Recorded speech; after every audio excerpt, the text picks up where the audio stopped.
My name is Joseph. I'm 35 years old. I'm a business owner in the electrical industry. My life began, very poor. My mother didn't have much to buy for us because my mother will get assistance from the government. I will have to wear the same clothes once or twice. My mother couldn't afford to cook every single day what we wanted. In school, I couldn't learn. And because of that learning disability that I had, I turned to drugs. And that's how I started to make money. I got locked up many times. And that's what took me to come to the church. All this suffering that I was living, I didn't want to live like that anymore. So in the church, I learned to sow a seed. I learned that I had to be faithful to God. So I started to return to God what belongs to Him.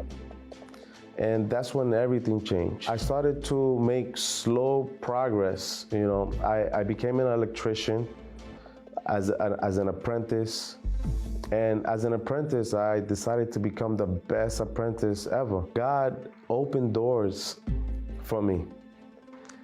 I planted my seed and I said to God, I'm working on private property.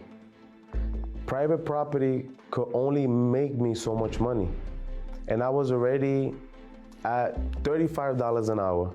And I felt like I was on top of the world. I felt like I conquered a lot. And that's when God opened the door for me to do work with New York City Transit. It started at $80 an hour. This is how much I was making per hour for 40 hours a week. So I became better. My name started to become recognized.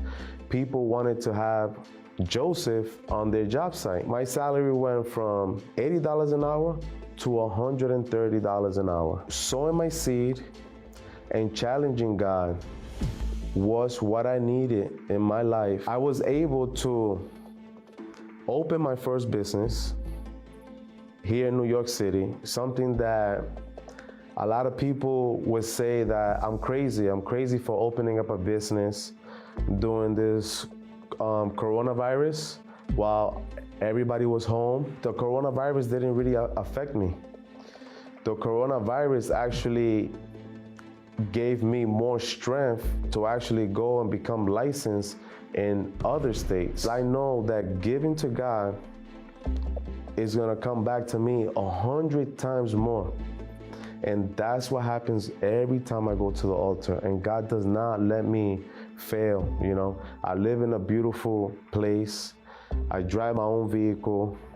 My kids if my kids need to go somewhere and I can't take them, I have money to buy what I need. I'm currently working for my own company to become certified to do these contracts for the city. And I have an investment partner.